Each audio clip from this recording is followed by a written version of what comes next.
Alright, so here are the Unit 8 examples for section 8.2. So in this circle, we have a line that intersects it twice. That is not through the center, so that is called a chord. Now a chord that does pass through the center of the circle, we call a diameter. So really, in other words, the diameter is a special kind of chord. So perpendicular to chord property. This is the first one. The perpendicular from the center of a circle to a chord bisects the chord, splits the chord into two equal parts. This means if we draw a circle, a line that is perpendicular from the center to a chord, so if we draw a line from the center of a circle to our chord that meets the chord at a perpendicular or right angle, it splits that chord into two equal sides. Perpendicular to chord, property 2.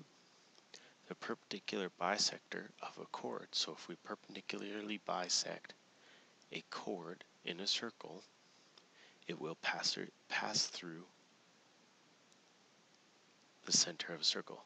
Now bisector means that it cuts the angle into two equal sides. Perpendicular means that that line meets the chord at 90 degrees. So really we're saying the same thing as property 1, only instead of starting from the center of the circle, we're starting from the chord. Perpendicular to chord, property 3. A line that joins the center of a circle and the midpoint of a chord is perpendicular to the chord. So now we're saying if we start at the center of the circle, we find the point that's right in the middle of our chord, and we draw a line through there, it will be perpendicular to the chord. So example 1, find the values of angles alpha and beta. So here we have a triangle in this circle. We can deduce that OA, that line there, is equal to OB. Why? Because they're both radii of the circle. Okay. Now, that line from the center of the circle to C is in both triangles, so that is equal. And because our line meets the midpoint of a circle, that OC meets the midpoint, A to C and B to C are equal. So our true triangles are congruent or equal or the same. That means that angle beta is equal to 33 degrees. Why? Because they're in the same spot. Okay.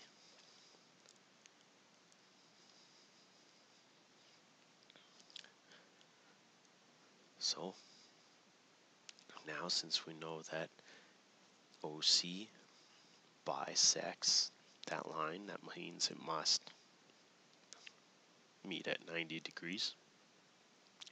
So we take our triangle that we know, and we know that triangles, all angles add up to 180 degrees. So we go 180 minus 90 minus 33, and we get 57 degrees. Example 2. Find the length of the chord CD. So we know the diameter is 26 centimeters, and the length of the perpendicular to the chord is 10 centimeters. So the first thing we're going to do is draw a radius from O to D. And now because a radius is half the diameter, we know the diameter is 26, that means the radius is going to be 13. So now we have a right triangle with A being 10 and C being 13. So we can use our lovely Pythagoras theorem. Instead of using B, I'm going to just call it ED squared because that's the same thing, that side there.